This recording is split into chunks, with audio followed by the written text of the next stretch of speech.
안녕하십니까 재림 성도 여러분. 오늘부터 우리는 성경의 두 번째 책 출애굽기를 연구할 것입니다.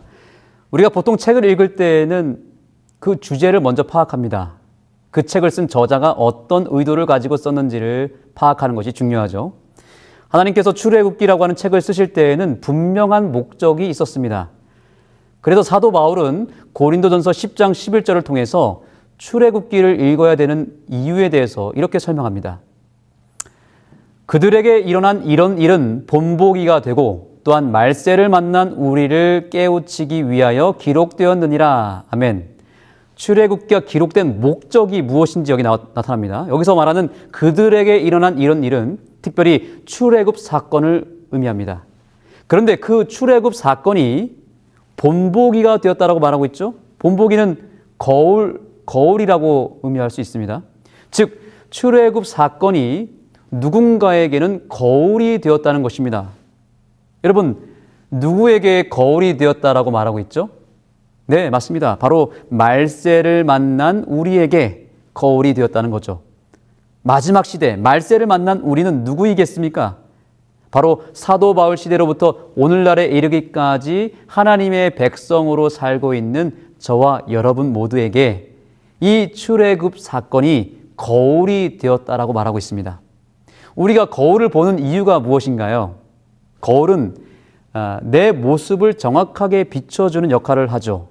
또 뭐가 묻었는지 혹은 머리가 헝클어졌는지 이런 내 겉모습을 바로잡기 위해서 거울을 봅니다. 그런데 성경은 오늘날 우리에게 신앙에도 거울이 필요하다고 말하고 있습니다. 우리가 겉모습을 관리하기 위해서 거울을 보는 것처럼 우리의 속사람도 관리를 잘 해야 되고 점검할 필요가 있기 때문에 거울을 봐야 된다라고 바울은 말하고 있습니다.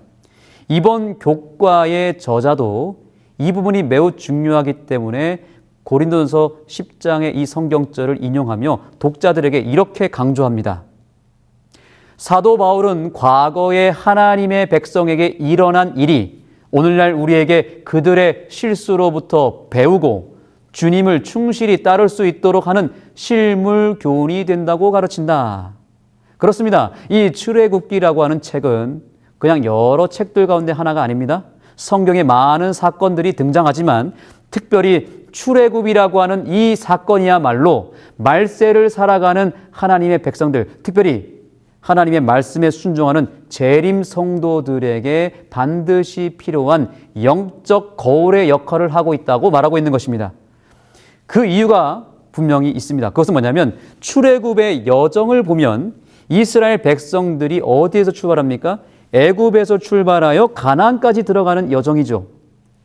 이 출애굽의 여정이 마지막 때를 살아가는 우리 모두에게 거울이 되었다는 것인데, 왜냐하면 우리도 이 세상이라고 하는 애굽에서 태어나서 어떻게 해야 됩니까? 출애굽을 해야 됩니다. 출세상을 하여서 하늘나라로 가는 여정을 걸어가고 있기 때문에 이 출애굽기에 나타난 모든 그 여정이 오늘날 우리가 하늘나라로 가는 여정과 동일한 모습을 보여주고 있는 거울의 역할을 하고 있다는 것입니다. 그러니 이 출애굽기가 얼마나 중요한 책이겠습니까? 이제 13주 동안 그 여정을 하나하나 살펴보면서 우리의 신앙과 우리의 내면을 한번 돌아보는 시간을 갖고자 합니다. 오늘 첫 번째 시간으로 제목은 억압, 출애굽기의 배경과 모세의 탄생입니다. 특별히 출애굽기 1장과 2장에서 우리는 세 부류의 인물들을 만나게 됩니다. 첫 번째 부류는 애굽에 있는 하나님의 백성들입니다. 일요일과 월요일 서지에 나타납니다. 두 번째 부류는 히브리 산파들입니다. 화요일 서지에서 만나게 될 것입니다. 마지막 세 번째 인물은 바로 모세입니다. 수요일과 목요일 서지에서 그 내용을 확인할 수 있습니다. 이제 이 세 부류의 인물들을 하나씩 주제별로 살펴보도록 하겠습니다. 자, 첫 번째 부류는 애굽에 있는 하나님의 백성입니다. 자, 여러분, 이 제목에서 우리가 주목해야 될 부분은 뭐냐면 애굽이라고 하는 단어입니다. 애굽의 영적 의미를 먼저 알아야 되는데 이 애굽의 영적 의미는 여러분들이 잘 아시는 대로 바로 죄악 세상을 상징하죠. 애굽에서 살고 있는 이스라엘 백성들은 결국에는 오늘날 누구의 모습을 보여주고 있는 것일까요? 네, 당연히 오늘날 죄악 세상 속에서 살아가고 있는 죄인들의 모습을 거울로서 보여주고 있는 것입니다. 그렇다면 애굽에서의 이스라엘 백성들의 형편과 그 배경은 누구의 형편과 배경을 보여주고 있을까요? 네, 놀랍게도 마지막 시대의 세상 속에 살고 있는 우리들의 영적인 형편과 배경을 그대로 비춰주고 있다는 거죠. 자, 그래서 출애굽기 1장 본문에서 그 내용이 자세하게 기록되어져 있습니다. 11절입니다. 감독들을 그들 위에 세우고 그들에게 무거운 짐을 지워 괴롭게 하여 그들에게 바로를 위하여 국고성 비돔과 라암셋을 건축하게 하니라. 자, 여러분, 여기서 주목해야 될 부분은 뭐냐면 바로 무거운 짐을 지어 괴롭게 했다는 것입니다. 이것이 이스라엘 백성들의 첫 번째 형편이었습니다. 즉 노예 생활, 종살이를 했다는 거예요. 무거운 짐을 지었다는 말의 영적인 의미가 뭘까요? 자, 우선 여기서 애굽 왕은 오늘날 누구를 상징할까요? 바로 이 세상의 지배자 사단의 실체를 보여줍니다. 그 사단이 우리에게 하는 일이 무엇입니까? 우리를 영적으로 노예 삼았고 우리를 괴롭히는데 그 괴롭히는 방법이 무엇입니까? 무거운 짐을 지게 만드는 것입니다. 어떤 짐일까요? 책가방을 말하는 것일까요? 아닙니다. 다윗이 이런 고백을 합니다. 내 죄악이 내 머리에 넘쳐서 무거운 짐 같다라고 고백하죠. 이 세상에서 가장 무거운 짐이 있다면 그것은 우리가 마음에서 짊어지는 바로 죄의 짐일 것입니다.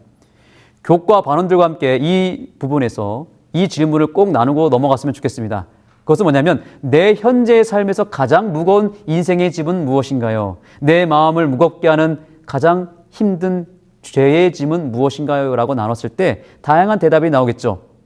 죄책감, 각종 질병, 스트레스, 여러 관계 속에서 오는 갈등, 다양한 염려와 근심, 삶의 위기와 고난, 이 모든 것들이 우리의 마음에 가장 무거운 짐이 되고 있지 않습니까? 이것이 우리들의 영적인 형편입니다.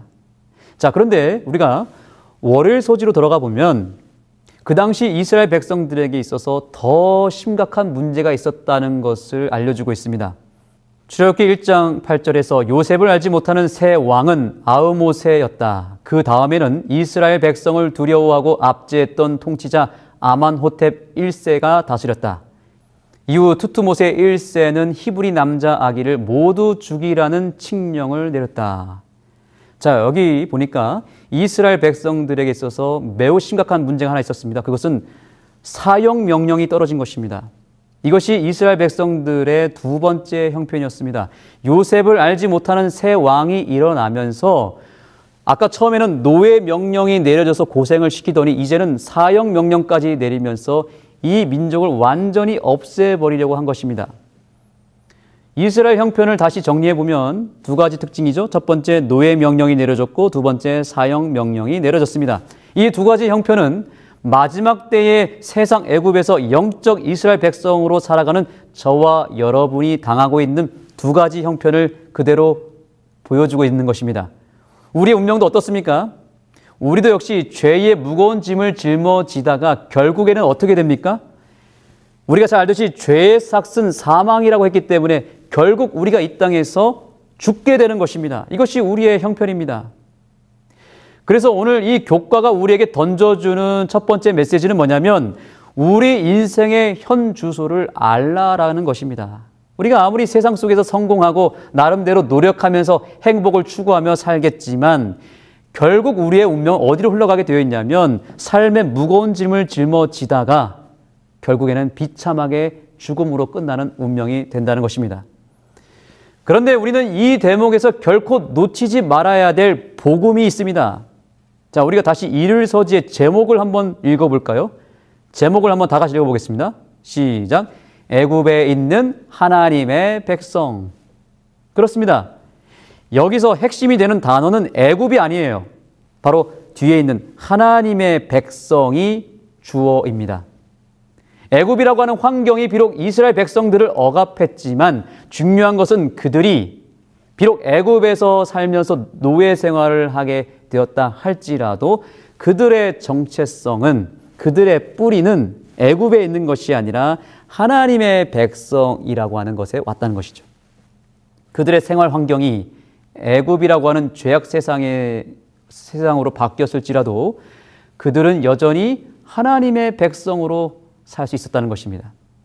출애굽기 1장의 내용을 이렇게 쭉 살펴보면 주로 요셉을 알지 못하는 왕이 등장해서 이스라엘 백성들을 괴롭혔다라고 하는 흑역사만 보여지죠. 그런데 놀랍게도 이 출애굽기 1장에는 놀라운 복음이 담겨져 있는데 그것은 제일 첫 번째 말씀에서 시작됩니다. 1장 1절을 한번 보시면 이런 말씀이 있습니다. 자, 읽어보겠습니다. 야곱과 함께 각각 자기 가족을 데리고 애굽에 이른 이스라엘 아들들의 이름은 이러하니 라고 시작하면서 루벤을 비롯하여 야곱의 아들들의 이름들이 나열되고 마지막에는 요셉의 이름까지 나열이 되면서 7절에 가면 이렇게 이야기합니다. 이스라엘이 번성하여 온 땅에 가득하게 되었다라고 말합니다. 이스라엘 백성들이 비록 애굽에 거하였지만 그들의 뿌리가 어디에서 출발했다고 말하고 있습니까? 이들의 민족은 이스라엘에서 출발했고 애굽에서 출발하지 않았다는 거예요. 가나안에서부터 내려왔을 뿐이지 이들의 뿌리는, 이들의 근원은 가나안에 있고 이스라엘에 있고 하나님에게 있다라고 하는 사실을 그들은 기억했다는 것입니다. 출애굽기라고 하는 책은 바로 이집트 감독 아래에서 이루어지는 노예 생활과 그들에게 강요된 고압적인 노동으로 시작한다. 그러나 화평하고 안위하시는 하나님의 임재가 이스라엘 진영의 중심인 성막에 함께하는 것으로 출애굽기는 맞춰진다. 아멘. 그러니까 출애굽기라고 하는 책이 어디서부터 출발해서 어떻게 끝나는 책인지 처음부터 우리에게 알려주고 시작하고 있지 않습니까? 출애굽기 1장은 애굽의 백성에 대한 이야기를 하고 있는 게 아니에요. 애굽에 대한 이야기를 하는 게 아니라 하나님의 백성에 대한 이야기를 하고 있는 것입니다. 이들이 애굽에 거하게 된 배경을 설명하면서 그들이 그저 잠시 애굽에 와 있을 뿐 이들이 다시 돌아가야 할 곳은 따로 있다는 것을 알려주고 있는 것입니다. 그래서 이 백성을 애굽에서 구출하여 원래의 자리로 돌려보내는 내용이다라고 알려주는 책이 출애굽기 전체의 스토리죠. 이것이 오늘날 우리에게 거울이 되었다면 우리 역시 비록 이 땅에 태어나서 이 죄악 세상에서 사단의 노예로 살아가는 운명 속에 있지만 그러나 희망이 있는 것은 우리의 정체성은 이 땅에 있는 것이 아니라 어디에 있는 것입니까? 하늘에 있다는 것입니다. 하나님의 백성으로 태어났다는 것입니다. 이것이 우리의 정체성이고 이것이 우리의 운명입니다. 그래서 하나님은 우리를 반드시 이 땅에서 건져내실 뿐만 아니라 반드시 우리를 구원하여 하늘 가나안까지 데려가실 것입니다. 우리를 끝까지 책임지시는 분, 우리의 뿌리가 하나님이기 때문에 우리의 뿌리가 하늘이기 때문에 우리를 원래 자리로 다시 돌려보내실 분 예수님을 기억하는 이 시간이 되었으면 좋겠습니다. 이제 두 번째 국면으로 들어갔으면 좋겠습니다. 바로 화요일서지에 나타나는 히브리 산파들입니다. 출애굽기 1장 후반부에는 이 히브리 산파 두 여인이 등장하는데 놀랍게도 이 두 여인의 기록의 비중과 중요도가 생각보다 크게 차지합니다. 당시 히브리 산파들이 꽤 많았을 텐데 놀랍게도 두 명의 이름만 기록되었습니다. 왜냐하면 바로 왕이 그 두 여인에게만 특별한 명령을 내렸기 때문이죠. 그 명령은 무엇이었을까요? 만약에 히브리 여인이 남자아이를 낳으면 죽이라고 하는 명령이었습니다. 특명이죠. 그런데 여러분, 특명이라고 하는 것은 아무에게나 부탁하지 않잖아요. 바로 왕이 그래도 그 두 여인을 믿었던 것이고 신뢰했기 때문에 그 두 여인에게만 이 특명을 내린 것입니다. 이 두 여인의 입장에서 사실 절호의 기회가 온 것입니다. 여기서 바로의 명령을 잘 순종하여 이행하면 성공이 보장되고 바로 왕에게 상을 받을 수도 있었을 것이고 그러면 인생 역전의 순간이 다가왔겠죠. 그런데 이 바로의 명령은 하나님의 뜻에 어긋나는 명령이었어요. 왜냐하면 하나님의 백성을 죽이라는 명령이었기 때문에 이 명령을 따르면 바로에게는 충성하는 것이 되겠지만 하나님에게는 불충성하는 것이 되어버립니다. 반대로 이 명령을 거역하는 것은 곧 곧 바로에게는 불충성하는 것이면서 동시에 하나님에게는 절대적인 충성을 표하는 일이 되는 것이었습니다. 이들이 바로의 명령을 따를 것인가 아니면 하나님의 뜻을 따를 것인가 고민을 많이 했겠죠. 바로의 명령 대신 하나님의 뜻을 선택하면 엄청난 핍박과 손해가 생길지도 모르고 심지어 죽을지도 모르는 위험이 있었습니다. 반대로 잠깐 타협하면 성공이 보장되고 바로의 명령에 순종하기만 하면 애굽에서 살아남을 수 있었습니다. 저는 이 히브리 산파의 운명을 묵상하면서 이들의 운명이 마치 오늘날 재림교회의 운명과 같지 않는가, 이 재림교회의 모습을 거울로 보여주고 있지 않는가 생각을 해보게 되었습니다. 세상 애굽에 살면서 우리는 때때로 바로의 명령을 따라야 되는 순간을 맞이하게 됩니다. 이 세상왕 사단은 우리가 지켜야 할 신념과 재림신앙의 가치를 가차없이 죽이라고 명령하고 있습니다. 그 중에서 가장 대표적인 것이 무엇입니까? 바로 안식일 신앙 아닙니까? 안식일을 어기라는 것이죠. 또 무엇이 있습니까? 건강기별, 믿음으로 말미암는 의, 성소기별, 율법, 예수, 복음, 예언의 신, 이 모든 것들이 오늘날 영적 이스라엘 백성들에게 주신 하나님의 영적인 자산인데 사단은 집요하게 마치 바로처럼 우리 손으로 그것을 처단하고 스스로 버리도록 강요하고 명령하고 있습니다. 그 명령에 따르지 않으면 어떻게 됩니까? 우리는 이 세상에서 철저하게 사단에게 엄청난 핍박과 위협을 받게 될 것이고 엄청난 손실을 당하게 되며 영적으로 죽임을 당할지도 모릅니다. 그러나 만약에 우리가 그 사단의 명령에 타협하여서 안식일의 가치를 저 세상으로 빠뜨려버리고 버려버리고 재림신앙의 신념들을 다 처단하고 죽여버리면 사단은 우리에게 세상의 성공을 보장해 주겠다고 아주 달콤한 유혹을 던지고 있는 것입니다. 이러한 영적인 갈등, 벼랑 끝으로 몰고 가고 있는 사단의 억압 속에서 과연 우리는 어떤 선택을 해야 할까요? 우리는 그 해답을 두 히브리 산파의 믿음을 통해서 찾을 수 있습니다. 자, 여기 본문에 보니까 이렇게 이야기합니다. 바로의 악한 명령이 산파들에게 아무런 영향을 미치지 못했다. 이는 산파들이 이 땅의 통치자의 명령보다 하나님을 더 존중했기 때문이다. 아멘. 자, 이 부분을 다시 읽겠습니다. 통치자의 명령보다 하나님을 더 존중했다는 것이죠. 그래서 하나님은 그들의 가족이 크게 번성하게 하셨다. 이 여인들은 자신의 신실함을 행동으로 증언했다. 이 여인들은 신학이 무엇인지 잘 몰랐을지라도 그와 관계없이 무엇이 옳은지 알았을 뿐 아니라 그것을 행하기로 선택했다.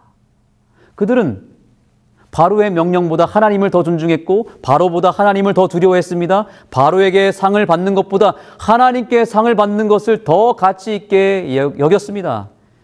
여러분, 이것이 오늘날 재림교인들의 신앙이 되어야 되지 않겠습니까? 진짜 신앙은 위기의 때에 드러나게 되어 있습니다. 신앙의 갈등이 생기고 내 신앙이 사단으로부터 공격받고 시험받을 때가 우리에게도 분명히 찾아올 것입니다. 여러분, 위기가 곧 기회라는 말을 사용해야 될 때가 있다면 바로 이럴 때 사용해야 되는 것입니다. 신앙의 위기가 찾아왔을 때 우리는 오늘 이 히브리 산파를 기억해야 되겠습니다. 이들은 영적인 위기의 순간에 오히려 하나님을 선택하고 하나님의 뜻에 순종하기로 결정했고 그로 인해서 인생의 대역전을 이뤄냅니다. 본문은 오늘 그들의 믿음을 이렇게 칭찬합니다. 실제로 이름을 밝히지 않은 바로와 달리 두 산파 시브라와 부하의 이름이 기록된 것은 그들이 여호와를 경외했기 때문에 크게 높임을 받은 것이다. 아멘. 여러분, 우리가 여기서 알 수 있는 것은 뭐였냐면 세상 나라의 성공 기준과 하나님 나라의 성공 기준이 다르다는 사실입니다. 바로 왕은 신분이 왕이었지만 하나님 나라에서 그 이름이 기억되지 않았습니다. 그러나 히브리 두 산파는 비록 세상에서는 노예의 신분으로 살아갔지만 그러나 하나님이 그 두 여인의 이름을 기억했고 성경에 기록까지 했습니다. 세상에서 기억되지 않는 이름이라 할지라도 하나님의 뜻을 선택하는 사람은 하나님에게 기억되는 이름이 될 것입니다. 하나님 편에 서며 하나님께 순종하는 두 여인에 의해서 민족 전체가 하나님의 영향 아래 보호를 받게 되었습니다. 마찬가지로 오늘날 순종하는 한 사람의 영향력으로 말미암아 민족 전체가 구원을 받습니다. 하나님은 늘 소수를 통해서 나머지 다수를 살리셨습니다. 여러분, 저와 여러분의 한 사람의 믿음을 통해서, 한 사람의 순종을 통해서 우리와 함께하는 많은 사람들이 유익을 얻고 그들이 큰 영향력, 선한 영향력을 받는다면 우리의 믿음이 가치가 있지 않겠습니까? 저와 여러분의 믿음이 이 마지막 때에 두 산파의 믿음이 되었으면 좋겠습니다. 오늘날 세상 애굽에 거한 수많은 하나님의 자녀들 가운데서도 하나님은 하나님의 뜻에 순종하는 소수를 찾으십니다. 그리고 그 말씀에 순종하는 몇 사람을 통해서 백성 전체를 살리십니다. 수많은 기독교인들이 있고 수많은 교파와 교회가 있습니다. 하나님은 그 모든 하나님의 백성들을 사랑하십니다. 그러나 그 속에서도 하나님은 하나님의 도구로 사용되어질 소수를 찾으신다는 사실입니다. 그 소수가 과연 누구겠습니까? 하나님의 계명과 예수의 증거를 가진 남은 교회가 아니겠습니까? 하나님은 그 남은 교회 안에서도 사단의 억압에 굴복하지 않고 세상과 타협하지 않고 끝까지 안식일을 준수하고 끝까지 재림 신앙을 지키는 하나님의 뜻에 전적으로 목숨 걸고 순종하는 그 소수를 기다리고 계십니다. 이 마지막 때에 결정적으로 우리 백성들을 구원할 히브리 산파들이 저와 여러분이 되었으면 좋겠습니다. 자, 우리는 마지막으로 수요일과 목요일 서지로 들어가겠습니다. 이 수요일과 목요일 서지에서 이번 교과의 세 번째 주제를 만나게 됩니다. 바로 모세라고 하는 인물의 탄생입니다. 출애굽의 스토리 속에서 모세는 이스라엘 백성을 애굽에서 건져내는 지도자로 등장합니다. 이는 신약에서 영적 이스라엘 백성들을 구원하는 예수님을 상징합니다. 그래서 우리가 수요일과 목요일 서지를 연구할 때에는 모세라고 하는 한 인물에게만 집중하면 안 됩니다. 모세라는 인물을 통해서 누구를 찾아야 되냐면 예수님의 모습을 찾고 예수님과 일치되는 증거를 찾아야 됩니다. 자, 그러면 한번 하나씩 살펴보겠습니다. 수요일 서지부터 보겠습니다. 첫째로 모세는 태어날 때 애굽 왕 바로는 이스라엘 백성을 노예로 삼았고 나아가서 이스라엘의 남자아이를 죽이라고 하는 사형 명령을 내렸죠. 마찬가지로 예수님께서 태어났을 때에도 예수님은 로마라고 하는 나라의 압제 속에서 태어났고 나아가서 로마 황제 헤롯이 베들레헴에 태어난 남자아이를 죽이라고 하는 사형 명령 속에서 태어났습니다. 둘 다 사형 명령 속에서 태어난 것입니다. 자, 두 번째 공통점입니다. 모세는 이스라엘 백성을 애굽에서 건져내겠다라고 하는 하나님의 약속을 성취하기 위해서 태어났습니다. 자, 본문에 보면 이렇게 얘기합니다. 하나님은 그들의 후손에게 약속된 땅을 주시겠다고 언약하셨다. 그리고 하나님은 수십 년 후에 그 약속을 이루기 위해 이 특별한 아이를 사용하실 것이다. 아멘. 자, 여러분, 약속을 다른 말로 하면 일종의 뭐라고 할 수 있을까요? 예언이라고 할 수 있겠죠. 이스라엘 백성을 애굽에서 건져내겠다는 약속, 이 예언을 누구에게 주셨냐면 바로 아브라함에게 주십니다. 자, 창세기 15장에 있는 말씀을 보겠습니다. 13절, 14절입니다. 여호와께서 아브라함에게 이르시되 내 자손이 이방에서 객이 되어 400년을 종살이 하리니 그 후에 그들이 나와서 큰 재물을 가지고 나오리라. 여러분, 이스라엘 백성들이 애굽에서 종살이 할 것이 이미 예언되었어요. 몇 년 전에요? 400년 전에. 400년이 지난 다음에는 거기서 건져낼 것이다 라고 예언이 되었습니다. 그 400년이 다 채워졌을 때에 누가 등장하냐면 바로 모세가 등장한 것입니다. 그러니까 모세는 예언의 성취의 그 때에 맞춰서 등장한 것이죠. 마찬가지로 예수님이라고 하는 존재도 세상의 죄악으로부터 모든 인류를 구원하겠다라고 하는 구약의 예언의 그 시간표 속에서 그 때에 맞춰서 정확하게 예수님도 태어난 것입니다. 예언의 시간표 속에서 태어났다. 이게 두 번째 특징입니다. 세 번째 특징입니다.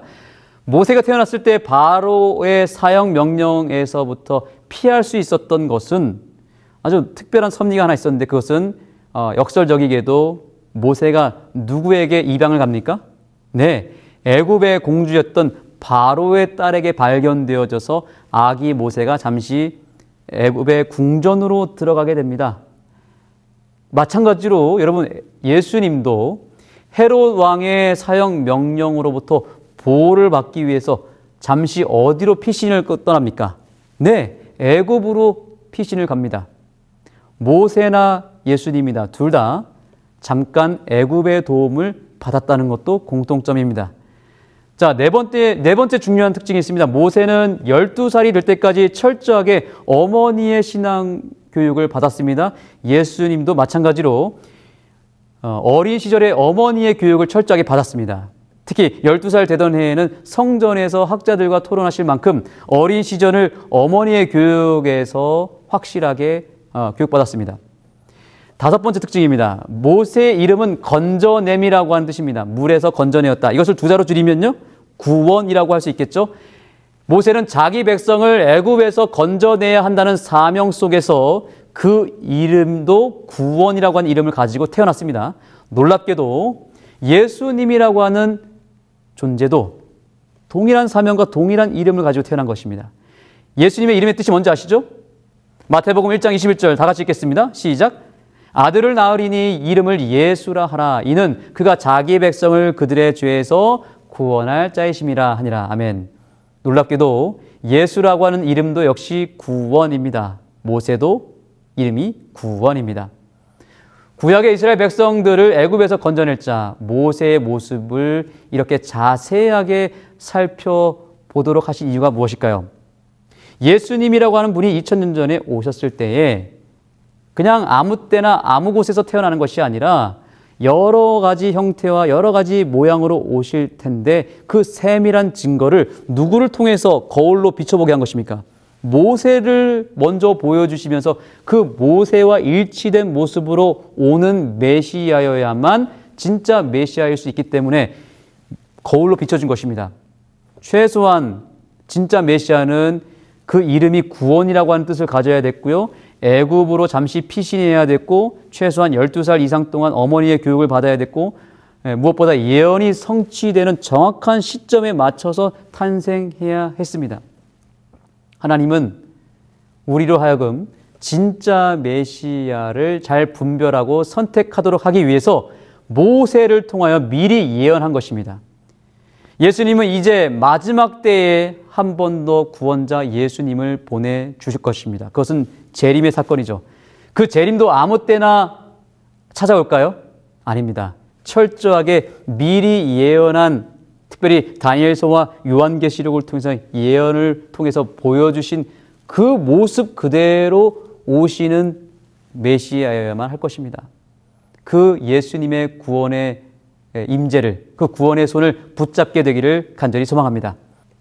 자, 이제 마지막 목요일 서지입니다. 여기서도 우리는 모세의 삶의 행적을 통해서 누구의 모습을 발견할 수 있어야 될까요? 맞습니다. 예수님을 발견할 수 있어야 됩니다. 우선 모세는 애굽에서 왕이 될 수도 있었습니다. 그러나 그는 백성을 구원하는 구원자가 되기로 결심하고 왕자의 신분을 스스로 버립니다. 그리고 교과에 보니까 이렇게 이야기합니다. 애굽의 왕좌에 오르고 신으로 추앙받는 그를 위한 어떤 계획이 있었을지라도 그 계획은 다 틀어지고 말았다. 모세는 거짓 신이 되는 대신 참 하나님을 섬기기로 선택했다. 네, 놀랍게도 예수님도 이런 비슷한 유혹을 받지 않았습니까? 사단이 광야에서 시험한 것이 무엇이었습니까? 나에게 경배하면 내가 온 천하를 너에게 넘겨주겠다. 이것은 세상 왕으로 세우겠다는 거죠. 또 예수님 주변에 있는 사람들이 자꾸 예수님을 로마의 압제로부터 해방시켜줄 세상 왕으로 추대하려고 했습니다. 근데 예수님은 그 자리를 스스로 피하셨습니다. 심지어 하늘에서조차도 그분은 왕의 직책을 스스로 반납하시고 우리를 구원하기 위해 이 땅에 오지 않았습니까? 또한 모세는 이스라엘 백성을 애굽에서 구원하는 지도자가 되기 위해서 무려 40년 동안이나 광야에서 연단의 시간을 거치는데, 놀랍게도 예수님도 공생애를 시작하시기 전에 며칠 동안요? 숫자가 똑같습니다. 40일 동안 광야에서 시험을 받습니다. 모세는 40년, 예수님은 40일. 이처럼 모세의 탄생과 배경이 그저 우연으로 흘러가는 것처럼 보여도 이것이 다 예수님의 모습을 비춰주고 있었고 하나님의 예언의 성취 속에 포함되었다는 사실입니다. 여러분, 심지어 모세의 죄와 실수까지도 하나님의 약속과 예언을 성취하는 데 쓰여집니다. 여러분 아시는 대로 모세가 그만 사람을 살인하고 맙니다. 근데 그 일을 통해서 모세는 광야로 들어가게 되죠. 모세 입장에서 보면 그것은 너무나 큰 죄였기 때문에 지도자로서의 자격을 상실하고도 남을 죄였습니다. 그런데 놀라운 것은 하나님은 그 모세의 실수와 죄악의 역사마저도 하나님의 약속을 성취시키는 결정적인 요소로 만드셨다는 사실입니다. 사단은 모세를 어떻게든 무너뜨리려고 했고 하나님의 구원의 계획을 어그러뜨리고 끊어버리려고 했습니다. 그런데 하나님은 끊어질 때마다 그것을 다시 이어주시고 어그러지면 다시 펴주셔서 모세를 통해서 이루고자 했던 구속의 계획, 예언의 성취를 결국에는 그 어두운 역사, 그 고통의 순간마저도 활용하셨다는 사실입니다. 하나님께서는 모세에게 임한 그 엄청난 시련과 감당할 수 없는 엄청난 범죄를 통해 오히려 모세를 준비시켰습니다. 이것은 오늘날 저와 여러분의 삶에도 거울이 될 것입니다. 어떤 거울일까요? 네, 우리도 마지막 구원의 역사를 성취하기 위한 도구로 부름을 받았는데 문제는 우리도 모세처럼 많이 부족하지 않습니까? 모세처럼 정말 큰 실수를 범하지 않습니까? 도저히 회복이 불가능할 만큼 치명적으로 우리 인생에 무너질 때가 있지 않습니까? 그런데 여러분, 오늘 마지막 교훈은 이것입니다. 교훈의 말씀을 보겠습니다. 당시 앞날에 어떤 일이 있을지 몰랐지만 하나님은 그를 위한 계획을 이루고 계셨다. 아멘. 여러분, 오늘날 마지막 때의 모세로 부름받은 우리가 어떠한 일이 벌어질지 우리는 잘 모릅니다. 어떤 실수를 할지, 어떤 범죄를 할지 우리는 잘 모릅니다. 그런데 분명한 사실은 하나님은 마지막 때에 우리를 통해서 끝까지 그 하나님의 예언의 말씀을 성취시키고 구원의 계획을 우리를 통해서, 부족한 우리를 통해서 반드시 이루실 것이다 라는 사실이죠. 우리의 실수와 범죄와 우리의 부족함마저도 그냥 허투루 흘려보내지 아니하시고 그러한 우리의 단점과 그러한 우리의 리스크와 그러한 우리의 문제를 오히려 도구 삼아서 오히려 하나님의 뜻을 실현시키고 하나님의 구원의 계획을 이루는 일에 요긴하게 사용할 것이다 라고 하는 것입니다. 그러면 여러분, 우리 인생에 찾아오는 인생의 리스크와 그 위기를 불행의 눈으로만 보는 것이 아니라 그 모든 문제마저도 하나님께 내어 맡기시기 바랍니다. 그러면 하나님은 그것을 받으셔서 그것을 해결하실 뿐만 아니라 그것을 통해서 오히려 하나님의 뜻을 이루시고 결국 우리의 삶의 문제를, 우리의 삶의 저주를 축복으로 전환시켜 줄 것입니다. 네, 오늘 우리는 출애굽기 첫 번째 시간을 통해서 세 부류의 인물들을 만나봤습니다. 첫 번째는 애굽에 살고 있는 이스라엘 백성들이었고요. 두 번째는 누구였습니까? 히브리 산파들이었습니다. 세 번째는요, 구원자 모세였습니다. 자, 이 세 구조가 우리에게 영적으로 거울이 되었다고 성경은 예언했다고 그랬죠? 자, 어떤 모습을 우리가 발견할 수 있을까요? 자, 우리에게는 때때로 어떤 모습이 있습니까? 애굽에서 종살이하고 있는 하나님의 백성들처럼 우리도 이 세상에서 죄의 짐을 짊어지면서 고생하고 또 그 죄를 더 가중시켜서 스스로 고통스러운 삶을 살고 있지 않습니까? 아주 비참한 인생을 살고 있지 않습니까? 두 번째입니다. 우리에겐 어떤 모습이 있냐면 히브리 산파처럼 어떠한 일이 있어도 우리의 믿음의 신념을 지키고 믿음의 가치를 포기하지 않는 그런 아름다운 열매도 보게 됩니다. 자, 그런데 여러분, 우리가 여기서 정말 마지막으로 거울로 들여봐야 할 중요한 진리가 있습니다. 그것은 뭐냐면 히브리 산파들이나 이스라엘 백성들이나 상관없이 그들이 어떠한 노력을 해도 그들의 인생의 문제, 근본 문제는 해결하지 못했다는 것입니다. 오히려 더 괴로워질 뿐이었습니다. 노예 생활, 또 사형 명령, 이것이 해결되었습니까? 아닙니다.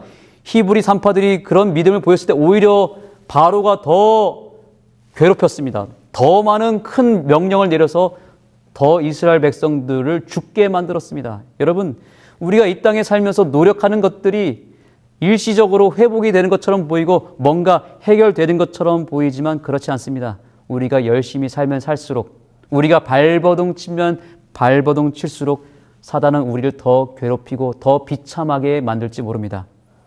우리가 마지막에 깨달아야 될 교훈은 뭐냐면 죄의 문제만큼은, 죽음의 문제만큼은 우리의 노력으로 절대로 해결할 수 없다는 것입니다. 여러분, 이스라엘의 그 두 가지 형편, 노예 명령과 사형 명령을 어떻게 해결했습니까? 백성들이 스스로 해결했습니까? 아닙니다. 누가 해결해 줬습니까? 누구의 등장으로 해결됐습니까? 바로 모세의 등장으로 해결되지 않습니까? 구원자 모세. 맞습니다. 오늘날 저와 여러분의 인생의 문제도 우리의 노력으로 해결되는 것이 아니라 우리의 구원자 되시는 예수님이 우리에게 임할 때, 우리에게 찾아올 때 비로소 우리의 인생의 문제가 근원부터 해결이 되는 것입니다. 그래서 여러분, 이제 이번 교과의 기억절을 이제 믿음으로 선포했으면 좋겠습니다. 이것이 오늘날 우리가 해야 될 일입니다. 한번 읽어보겠습니다. 시작. 이스라엘 자손은 고된 노동으로 말미암아 탄식하며 부르짖으니 그 고된 노동으로 말미암아 부르짖는 소리가 하나님께 상달된지라. 하나님이 그들의 고통 소리를 들으시고 하나님이 아브라함과 이삭과 야곱에게 세운 그 언약을 기억하사 하나님이 이스라엘 자손을 돌보셨고 하나님이 그들을 기억하셨더라. 아멘. 여러분, 오늘 우리가 우리의 신앙을 돌아보며 점검해야 될, 거울을 통해서 찾아야 될 믿음은 뭐냐면 우리 스스로, 우리 안에서 문제의 실마리를 찾는 것이 아니라 우리 바깥에서 바로 구원자 되시는 예수님을 향하여 우리가 시선을 돌리고 예수님께 부르짖어야 된다는 것입니다. 우리는 예수님을 구해야 되는 것입니다. 부르짖어야 됩니다. 그리고 하나님의 약속을 믿어야 됩니다. 그리고 기도해야 됩니다. 그럴 때 어떤 일이 벌어질까요? 여기 기억절의 맨 마지막 말씀, 하나님께서 그들을 기억하셨더라. 하나님이 우리를 기억하실 것입니다. 예수님을 구하시고 예수님께로 우리가 돌아가는 백성이 되어서 우리가 비록 두 가지 형편 속에 살아가고 있지만 그 형편, 그 근원을 완벽하게 예수님을 통해서 해결하시고 구원받는 백성으로 거듭나게 되기를 간절히 소망하며 말씀을 마치도록 하겠습니다.